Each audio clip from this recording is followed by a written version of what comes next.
তো কথা বলেন কেন? কথা বলবেন। তো 2 নাম্বার যে পয়েন্ট আমরা আলোচনা করলাম, ছবি টাঙিয়ে রাখা যাবে না, মূর্তি রাখা যাবে না ঘরে, গিটার বাদ্যযন্ত্র রাখা যাবে না, অশ্লীল নাটক সিনেমা দেখা যাবে। তাহলে ঘরটারে শান্তিতে ভরপুর করবে কে? কয়টা গেল? টিপস কয়টা গেছে মুসলমান?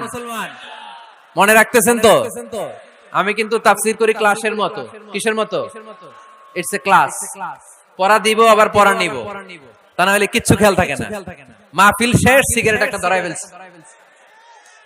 সেই রকম কণ্ঠ হুজুরের, সেই রকম হেব্বি কণ্ঠ হুজুরের, হেব্বি।